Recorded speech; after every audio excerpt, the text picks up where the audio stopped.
일단 유로화가 강세로 들어가면 달러는 약세로 접어들 수밖에 없습니다. 그 미국 경제의 내부 문제라는 게 바로 미국 국채 시장의 문제입니다. 하반기에 CPI가 다시 고개를 쳐들 수도 있습니다. 그 이유는 지금 유가가 4주째 연속 상승하고 있습니다. 기준금리는 계속 올라가는데 약달러 현상으로 가져간다는 얘기는 이거는 사실은 위험한 고개에 속하는 거죠.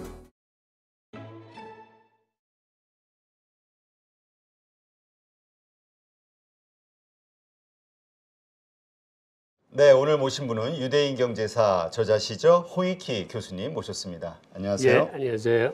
네, 요즘 그 또 미국 연준에서 금리 인상 하면서 한국하고의 금리 차가 뭐 2%로 또 역전이 됐다. 그러니까 점점 벌어지고 있다. 네. 이런 현상들에 대해서 걱정하시는 분들이 늘어나고는 있는데, 근데 또 한편으로는 달러의 가치가 계속해서 좀 하락하는 거 아니냐에 대한 이런 시각도 좀 있고요. 그래서 오늘은 이 달러에 대한 말씀 좀 들어보도록 하겠습니다. 예, 그러시죠. 우선 달러가 요새는 말씀하신 대로 약세 현상을 보여요. 그러니까 지난해 9월 이후 달러 인덱스가 한 10%가량 떨어졌습니다. 110을 상회하던 그 달러 지수가 지금은 100 근처에서 이렇게 놀고 있어요. 그래서 그 이유를 좀 들여다보면 이게 크게 두 가지 이유입니다. 하나는 유로화가 지금 강세 추세에 있습니다. 상대적으로 유로화에 비해서 달러가 이제 약세를 보이는 거고, 또 다른 하나는 미국 정부의 기본적인 정책이 지금 약달러 정책입니다. 즉 미국 정부가 이렇게 약달러 정책을 쓰는 이유는 자국의 국채 시장을 보호하기 위한 거고, 아까 유로가 강세 추세라고 말씀을 드렸는데 그 이유는 아직 유로존의 인플레이션이 미국에 비해서 상당히 높습니다. 미국은 지난달에 3.0%가 나온 데 비해서 이유는 지금 인플레이션이 5.5% 정도 되거든요. 그러나 앞으로 이유는 상당 기간 미국보다 기준금리를 계속 올릴 가능성이 있습니다. 그러다 보니까 이런 것들이 외환시장에 이제 선반영되어 있는 거죠. 또 하나 최근 달러 가치가 하락하는 주요 원인을 좀 들여다보면 지금 유로화에 비해서 달러가 약세라고 그러는데 그 이유는 달러 인덱스는 아시겠지만 6개국 통화와의 상대 가치를 나타내는 지수입니다. 그런데 이 6개국 통화 중에서 유로화 비중이 자그마치 57.6%가 됩니다. 그 다음에 엔화가 13%, 파운드가 11% 등등 되는데 이렇게 과반수 이상을 유로화와 비교해서 움직이기 때문에 일단 유로화가 강세로 들어가면 달러는 약세로 접어들 수뿐이 없습니다. 그래서 지금 같은 상황에서는 투자자 여러분들은 현금을 보유할 경우에는 달러보다는 오히려 유로화 보유가 바람직해 보입니다. 그리고 미국 정부가 약달러 정책을 쓰는 이유를 한번 짚어보겠습니다. 그 이유는 미국 국제시장에서 장기 국채 수요가 부진하기 때문입니다. 지금 단기 국채 수요는 생각보다는 탄탄해요. 많아요. 그 이유는 시장에 단기 부유 자금들이 많기 때문입니다. 대형 상업은행들이 갖고 있는 영래포 시장, 한마디로 이제 오버나이트 시장인데 그쪽 자금이 한 2조 5천억 달러 있고, 그다음에 민간 사이드에서는 그 MMF 쪽에 또한 5조 5천억 달러 정도의 자금이 부유하고 있기 때문에 이런 단기 자금은 시중에 한 8조 달러 정도가 있습니다.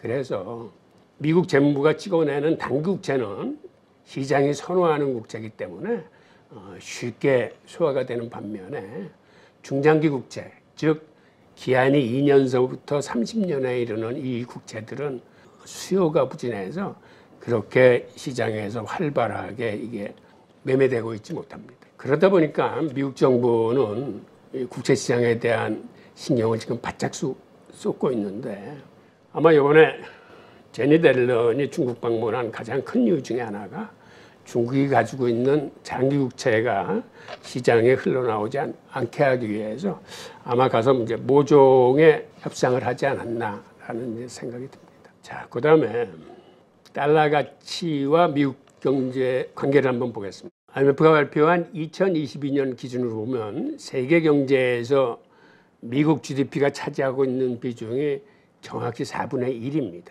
세계에서 지금 가장 GDP 비중이 높은 나라가 미국인데, 이 달러 가치는 미국 경제와 같이 움직입니다. 여기 보이는 그래프가 여기서 그 파란색 그래프는 전 세계 GDP 중에서 미국 GDP가 차지하는 비중을 나타내는 거고, 빨간색 그래프는 달러 인덱스를 나타내는 겁니다. 지금 연준이 발표한 이 자료를 보더라도 달러의 가치와 미국 GDP의 세계 GDP에서 비중이 같이 움직이는 걸 볼 수 있습니다. 그 얘기는 달러가 강세로 나간다는 얘기는 미국 경제가 강하다는 얘기고, 달러가 약세로 접어들었다는 얘기는 세계 경제에서 차지하는 미국의 비중이 점점 약해진다는 걸 의미합니다. 기본적으로 한 나라 통화의 가치는 그 나라의 경제력에 쫓아가기 때문에 이거는 어떻게 보면 이제 당연한 결과죠. 기본적으로 한 나라의 통화 가치는 그 나라의 금리나 그 나라의 인플레이션과 직결되어 있습니다. 그런데 미국의 달러는 비단 금리나 물가와는 별개로 미국 경제의 내부 문제 때문일 수 있습니다. 그 미국 경제의 내부 문제라는 게 바로 미국 국채 시장의 문제입니다. 지금 미국 국채 시장에서 단기채 시장은 활발한 데 반해서 장기채 시장은 굉장히 힘든 상황인데, 그 힘든 요인을 한번 알아보겠습니다. 미국 장기국채의 가장 큰 수호는 세계 중앙은행들입니다. 그런데 세계 중앙은행들이 팬데믹 이후에는 미국 국채를 예전처럼 그렇게 소화해 주지 못하고 있습니다. 그리고 두 번째 큰 손이 미국의 연준인데, 미국 연준도 지금 긴축 정책을 하고 있기 때문에 오히려 미국 국채를 파는 입장이고, 오히려 국채 시장에 이제 부담이 되는 존재로 이제 전락한 셈이고, 그 다음 큰 손들인 세계 연금이나 그 대형 펀드들도 우리가 실리콘밸리 은행 사태에서도 봤지만, 이제 장기 국채는 이렇게 금리가 인상되는 시기에는 안전자산이 아니라 오히려 위험자산으로 전락했기 때문에 그들이 금리가 다시 인하 기조로 들어가기 전까지는 아마 장기 국채에 그렇게 예전처럼 손쉽게 매입하지 못하는 상황에 대해서 전반적으로 수요가 굉장히 부진한 상황입니다. 게다가 이런 상황이기 때문에 미국 정부가 지금 신경 쓰고 있는 거는 미국의 10년물 국채를 비롯해서 시중금리를 움직이고 있는 국채 가격에 대해서 굉장히 신경을 쓰고 있는데, 그 이유는 10년물 국채 수익률, 즉 금리가 올라가면 어떤 현상이 생기냐 하면, 우리가 실리콘밸리 은행에서 본 것처럼 금융 부실이 가중되고, 게다가 10년물 국채 금리는 모기지 금리와 직결되어 있기 때문에 부동산 경기에도 악영향을 끼칩니다. 그래서 연준은 비록 기준금리를 계속 올리고 있지만 미국 재무부의 입장에서는 이 장기국채, 특히 10년물 국채 가격이 금리가 급등하지 않도록 지금 굉장히 신경을 쓰고 있다고 봐야 됩니다. 우선 간단한 예를 제가 좀 들어보겠습니다. 2021년만 하더라도 지금 옆에 보이는 그래프처럼 미 재무부의 국채는 대부분 중장기채로 발행이 됐습니다. 즉 2년서부터 10년 사이의 중기채와 10년 이상의 장기채 위주로 그 해에 약 1조 7천억 달러의 국채가 발행됐습니다. 그런데 이게 최근에 들어와서는 어떤 식으로 바뀌었냐면, 지난해에는 미 재무부가 발표하길 지금 시장에서 장기채 수요가 부진하고 단기채가 활발히 거래되기 때문에 국채 발행 구조를 좀 바꾸겠다. 즉 2023년에 1조 9천억 달러의 국채를 발행할 텐데, 이 중에서 단기 국채 순발행이 1조 달러, 중장기 국채 순발행이 0.9조 달러, 즉 단기 국채를 더 많이 발행했다고 계획을 발표했습니다. 그런데 이게 1년 가까이 지난 지금에 와서는 이것조차 제대로 시행되지 않고 올 하반기에 미 재무부가 발행할 국채의 규모가 약 1조 1천억 달러인데 이 1조 1천억 달러의 국채를 전부 단기 국채로 발행하겠다고 지금 예정돼 있습니다. 단기 국채라는 건 1개월물, 3개월물, 6개월물, 심지어는 44일물 같은 이런 것들로 대부분이 6개월 이하의 국채입니다. 그렇다고 지금 재무부가 중장기 국채를 발행하지 않는 건 아닙니다. 발행을 하는데 그거는 예전에 발행했던 그 상환분, 즉 롤로버에 국한해서 발행하고 있는 것으로 이제 파악이 됩니다. 즉 재무부가 1조 1천억 달러를 전부 단기 국채로 발행하겠다는 이러한 상황은 지금 미국의 국채 시장이 굉장히 어려움을 나타내고 있습니다. 그러니까 미국과 같은 이런 큰 나라가 한마디로 급전을 빌려서 나라 살림을 꾸려가는 꼴이기 때문에 미국 국채 시장이 우리가 생각했던 것보다 더 심각하구나 하는 거를 느낄 수 있습니다. 게다가 이렇게 지금 단기 국채로 꾸려가다 보니까 아시겠지만 단기 국채 지금 금리가 6개월물 같은 거는 경우에는 지금 5.5%를 넘고 있습니다. 1개월물, 3개월물 다 지금 5.3% 내지 5.5% 금리로 지금 발행되고 있는데 그러다 보니까 미국 정부가 부담해야 될 그 예산에서의 이자 부담이 굉장히 가중되고 있습니다. 지난해까지만 해도 미국 정부의 이자 부담은 미국 GDP의 1% 수준이었는데 최근에는 이렇게 금리가 올라가다 보니까 GDP의 4% 선으로 앞으로는 그 부담이 가중될 거다라고 하면서 이 문제가 또 현안으로 떠오르고 있습니다. 그러다 보니까 재무부는 여러 가지 지금 궁여지책들을 계획했거나 계획하고 있는데 지난해에는 미 재무부가 한때 바이백을 검토한 적이 있습니다. 그 얘기는 시장에서 장기국채 수요가 워낙 부진하다 보니까 우선 재무부가 나서서 이 국채 조기 상환을 해줌으로써 국채 시장의 유동성을 좀 공급하겠다는 것을 한때 검토했는데 그런데 이거는 사실 연준에 긴축하고 정반대의 정책이기 때문에 이건 없던 상황으로 했습니다. 그다음에 또 하나는 아시다시피 실리콘밸리 은행에 문제가 터졌을 적에 지금 상업은행들이 보유하고 있는 장기국채의 시장 매도를 막기 위해서 우리가 잘 아는 국채 액면가 대출 프로그램 BTFP를 시행하고 있습니다. 즉 이거는 사실은 비정상적인 프로그램인데 상업은행들이 갖고 있는 지금 장기국채에 대해서 그거를 시세 대비 대출을 해주는 게 아니라 아예 100% 액면가 그대로 대출을 해줌으로써 지금 시중은행의 장기국채들이 시장에 매도되는 거를 지금 막고 있는 이런 형국입니다. 그리고 제니 델렌의 중국 방문이나 일본과의 협상 등등이 그들이 갖고 있는 장기국채들이 시장에 나오지 않게 하기 위한 그렇게 협조를 구하는 걸로 보이고 그리고 특히 미국 시장에서 삼각편대라 불려지는 미국 재무부, 연준, 월스트리트는 이러한 상황의 그 공동 인식 속에 아마 재무부가 약달러 협조를 요청했을 겁니다. 그래서 지금같이 미국이 계속 금리를 올리고 있는 상황에서도 달러가 강세로 움직이지 않는 큰 이유 중에 하나가 아마 연준이나 월스트리트는 미국 정부에 반하는 즉 강달러로 인한 헤지펀드의 준동이라거나 이런 거를 지금 철저히 막고 있지 않나 하는 그런 관측을 하게 됩니다. 자, 그런데 문제는 앞으로도 미국의 기준금리가 계속 오른다면 이러한 미국 정부의 약달러 정책은 미국 정부의 의지대로 계속 관철될 수 있을지 여기는 조금 의문이 들기는 하는데 그렇다면 미국의 인플레이션, 즉 소비자 물가 지수가 앞으로 어떤 행태를 보일지를 한번 같이 한번 알아보겠습니다. 하반기에 결론부터 말씀드리자면 CPI가 다시 고개를 쳐들 수도 있습니다.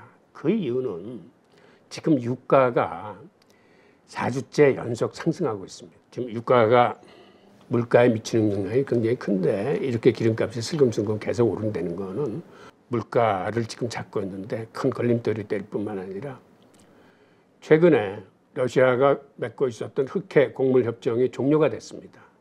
그러다 보니까 러시아가 우크라이나를 공격하면서 이제는 그 우크라이나 밀 수출 항구를 포함해서 그 주요 곡창지대도 공격 대상 지역에 들어감으로써 밀 가격이 지금 상승 추세에 있습니다. 즉 식량 가격이 올라가고 있고 게다가 더 우려스러운 거는 하반기에는 슈퍼 엘니뇨가 발생할 것이라는 경보가 울려지면서 슈퍼 엘니뇨로 인한 이런 이상 기후는 곡물 생산에 그 막대한 지장을 줄 것입니다. 그러다 보면 곡물 생산이 감소하고 이거는 장기적으로 식량 가격의 상승을 의미합니다. 그리고 또 하나 저희들이 좀 들여다봐야 될 요소 하나가 지난 7월까지 발표된 CPI는 사실은 기저효과를 많이 받습니다. 그 얘기는 무슨 얘기냐면 지난해 6월 달까지 미국의 CPI가 굉장한 속도로 올랐습니다. 그래서 지난해 연초에 7.5%였던 CPI가 지난해 6월에는 9.1%로 정점을 찍었습니다. 그러다 보니까 올 6월 CPI, 즉 7월에 발표된 CPI는 3.0이라고 드라마틱하게 둔화됐는데 그런데 이것이 사실은 하락한 게 아니라 말씀드린 대로 이제 둔화된 건데 즉 올해 6월 소비자 물가 지수가 3% 올랐다는 건 재작년에 비해서 지난해 9.1% 더하기 3.0해서 재작년에 비해서 12.1%가 올랐다는 걸 의미하는 거거든요. 그러니까 지난해 많이 올랐기 때문에 올해는 그 기저효과로 인해서 3.0%로 발표가 됐는데 문제는 지난해 7월서부터 이 인플레이션이 둔화되면서 지난해 7월 CPI는 8.5, 그다음에 8.2, 뭐 7.8 이런 식으로 계속 떨어졌거든요. 그 얘기는 앞으로 8월 초에 발표될 CPI는 바로 지난해 0.6%가 떨어졌던 8.5% 대비 얼만큼 올랐느냐를 발표하는 거기 때문에 8월 달 이후서부터는 아까 말씀드린 유가 상승, 식료품값 상승 등과 더불어서 이렇게 반기저 효과까지 우려되기 때문에 CPI가 고개를 쳐들 수도 있다라고 보여지고 CPI가 다시 고개를 쳐들면 미국 연준의 긴축 기조는 다시 강화될 뿐이었고 지금 시장에서 바라는 동결 내지 금리 인하는 힘들어지지 않을까 하는 이런 우려가 있습니다. 네, 그렇군요. 지금 말씀하신 것들 가운데서 특히 요즘 그 밀 가격이 폭등하는 거 이상기후도 있지만 또 그 우크라이나 러시아의 그 협정 종료 흑해 곡물 협정 이게 상당히 영향을 미치는 것 같아요. 네. 근데 그 아까 말씀하셨던 것 가운데서 그 옐런 장관도 이제 중국을 방문했잖아요. 그때 이제 우리가 많이들 생각하기로는 그 1조 달러 이상의 신규 국채 발행 여기와 관련해서 중국에 협조를 요청하러 간 거 아니냐 이런 시각들도 있었는데 지나고 보니까 이게 가지고 있는 거라도 좀 팔지 마라 이런 쪽이었나 보죠. 아 거기에 대해서 사실은 발표된 게 없어요. 지금 제니 옐런 장관이 가서 중국 고위 관계자들과 만나서 많은 얘기를 했을 텐데 나중에 와가지고 특별히 발표된 게 없거든요. 그 얘기는 제가 보기에는 이게 그렇게 발표할 만한 성질의 게 아닙니다. 제가 그러니까 중국의 국채를 팔지 말아달라 하는 얘기는 대신에 그거를 팔지 않아도 좋을 만큼 미국이 협상을 했을 거거든요. 네. 그 협상을 유치할 수 있는 거는 중국 국채를 담보로 우리가 필요한 돈을 대출해 주겠다거나 아니면 그 국채에 해당하는 것만큼 통화 스왑을 일으켜 주겠다거나 그런데 지금 상황에서 설사 그런 얘기를 했다 하더라도 그런 얘기를 외부에 노출시키면 오히려 국채 시장의 불안 심리를 더 일으키는 거기 때문에 서로 그거를 공개적으로 이제 할 수 있는 얘기는 아닌 것 같아요. 네, 그렇군요. 자, 그렇다면 말씀하신 대로 달러 가치가 계속 이렇게 하락한다고 하면 그 수혜를 보는 또 자산들이 있겠죠? 그 부분도 좀 설명해 주시죠. 그렇죠, 그렇죠. 이렇게 이제 달러 가치가 이제 내릴 때하고 오를 때 이제 각각 수혜 보는 이제 자산군들이 있는데 이건 사실 뭐 상식에 가까운 얘기입니다. 달러 가치가 내려갈 때 투자는 보통 갖고 있는 현금의 가치가 내려갈 때, 즉 인플레이션이 일어날 적에는 우리가 돈을 갖고 있지 않고 이거를 상품으로 바꿔놓습니다. 근데 흔히 원자재나 이런 상품들이 달러 가치가 내려갈 때는 이제 이게 상대적으로 올라가는 거죠. 그리고 또 하나는 달러의 대체 자산이라고 부를 수 있는 금이나 은, 그 같은 희귀금속, 그 다음에 이제 비트코인 같은 것들이 반대 급부적인 이제 수혜를 볼 수 있고, 그 다음에 이렇게 달러 가치가 내려갈 때, 즉 달러 가치가 내려간다는 건 금리가 인하 기조로 들어갈 수 있다는 걸 의미하기 때문에 이럴 경우에는 이제 장기 채권 같은 게 이제 득을 볼 수 있습니다. 반대로 달러 가치가 올라갈 때는 이런 경우에는 장기 채권이 아닌 단기 채권이 자금이 몰립니다. 지금 시중에 단기 자금이 이렇게 많이 부유하고 있는 이유도 사실 미래가 불투명하기 때문에 돈을 투자자들이 단기로 그리고 게다가 국채 같은 경우 6개월물 같은 거 5.5% 이상의 수익률이 있기 때문에 안전할 뿐만 아니라 이제 이런 보장된 쪽으로 이제 돈을 굴리는 거고, 그 다음에는 달러 가치가 올라갈 적에는 금리가 올라간다는 걸 의미하기 때문에 시장의 리스크가 드러나는 거거든요. 이럴 적에는 대체 자산이 현금입니다. 이럴 때는 이제 현금을 보유하는 거죠. 앞으로 이제 달러 가치의 그 방향을 한번 보겠습니다. 미국 정부의 약달러 정책은 사실은 미국 정부가 줄타기 고개를 하고 있는 거나 이제 마찬가지 현상입니다. 이게 왜 그러냐면 기준금리는 계속 올라가는데 약달러 현상으로 가져간다는 얘기는 장단기 금리의 역차가 이제 더 심해진다는 얘기거든요. 그러니까 기준금리는 올림으로써 단기 국채 금리는 계속 올라가는데 장기 국채가 오르지 못하도록 여러 가지로 이제 누르고 있다거나 억제를 하는 거는 이거는 사실은 위험한 고개에 속하는 거죠. 이 양쪽을 다 시장에 맡겨야 되는데 지금 시장에 맡길 형편이 안 되니까 미국 정부가 인위적으로 장기국제 시장에 지금 개입을 하고 있는 거거든요. 그런데 어제 연준이 기준금리를 5.5%로 올렸음에도 달러 인덱스는 크게 오르지 않았더라고요. 그걸로 봐서 약달러 현상의 기조는 지금 뚜렷이 지금 자리를 잡고 있는 것으로 봅니다. 그리고 연준은 어제 기준금리를 올리면서도 향후의 상황에 따라서 추가 금리 인상의 여지를 열어뒀습니다. 그통에 연준과 한국의 금리 차는 지금 사상 최대인 2%로 늘어나고 이렇게 금리 차가 많이 늘어나면 이거는 달러 자본의 회귀를 불러일으켜서 달러 표시 자산이나 달러 자본이 회귀 안 되는 건 사실은 이제 강달러 현상에서 나타날 수 있는 현상인데 이런 걸 막기 위해서 미국 정부가 이제 약달러 정책을 쓰는 거거든요. 그러다 보니까 이렇게 금리 격차가 늘어나는데도 지난 분기에도 봤지만 우리나라의 달러 유출 현상이 강하지 않았어요.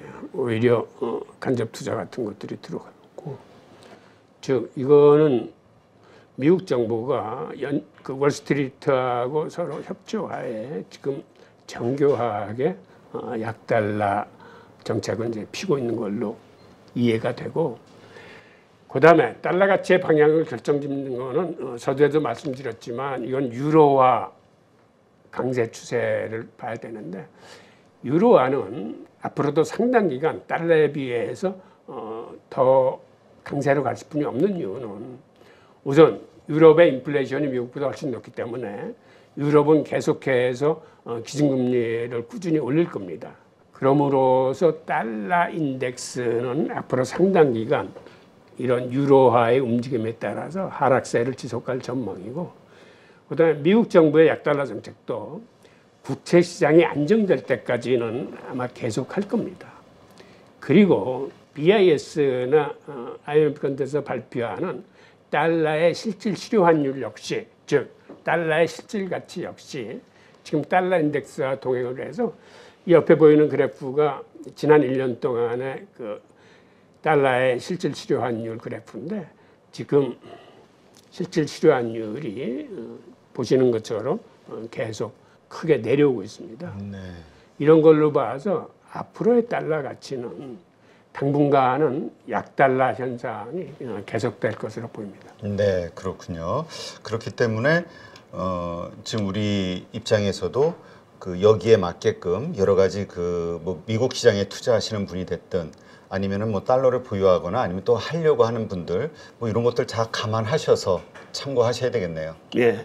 그리고 이제 그 달러의 방향성을 보시려면 사실은 미국채, 장기국채 시장의 움직임을 좀 보셔야 되는데, 이렇게 미국 정부가 약달러 정책을 피고 있음에도 보면 어저께 기준금리를 올려 그 여파로 10년물 국채 가격이 거의 4%에 붙었더라고요. 그러니까 네. 3.7%였던 게 기준금리 인상폭만큼 지금 그 우상향을 했거든요. 그래서 과연 미국 정부가 지금 시행하고자 하는 약달러 정책이 시장 상황에서도 그대로 호응을 할지, 아니면 시장은 또 다른 방향으로 이제 튈지, 이거를 좀 눈여겨보셔야 될 것 같습니다. 네, 알겠습니다.